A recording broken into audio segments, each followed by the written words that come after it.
Good morning. How are you today? May the Lord be with each of us as we begin our day. Let's continue to talk about temperance, shall we? In Philippians 1, verse 20, Paul said something very interesting. According to my earnest expectation and my hope, that in nothing I shall be ashamed, but that with all boldness, as always, so now, also Christ shall be magnified in my body, whether it be by life or by death. Could we say, like Paul, that in nothing we will be ashamed, but that Christ will be magnified in our body? It's something for us to think of. There are many now under the shadow of death, who have prepared to do a work for the Master, but who have not felt that a sacred obligation rested upon them to observe the laws of health. The law of the physical system are indeed the laws of God, but this fact seems to have been forgotten. Some have limited themselves to a diet that cannot sustain them in health.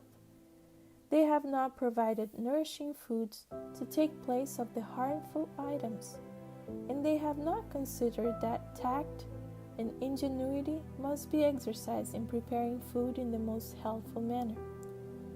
There are many in the world who indulge destructive habits. Appetite is the law that governs them, and because of their wrong habits, their moral senses is clouded, and the power to discern sacred things is to a great extent destroyed. But it is necessary for Christians to be strictly temperate. They should place their standard higher. The temperance in eating, drinking, and dressing is essential. Principles should rule instead of appetite or desires. It means much to be true to God. He has a claim upon all who are engaged in His service.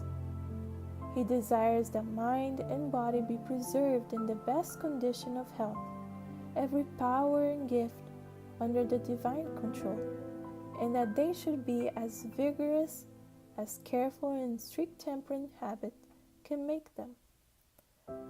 If we can arouse the moral sensibility of our people on the subject of temperance, a great victory will be gained. Temperance in all things of this life is to be taught and practiced. Temperance in eating, drinking, sleeping, and dressing is one of the grand principles of the religious life. Truth brought into the sanctuary of the soul will guide in the treatment of the body. Nothing that concerns the health of the human agent is to be regarded with indifference. Our eternal welfare depends upon the use we make during this life of our time, strength, and influence. Temperance in all things, something extremely necessary. Many of us do not consider that we need to arouse our moral sensibilities on the subject of temperance. When we become temperate as a people, we will have victory over many of the problems we now face. We need to be temperate in our eating, in our drinking, sleeping and working, dress, and enjoyments. We need to be careful so that we can obtain eternal life.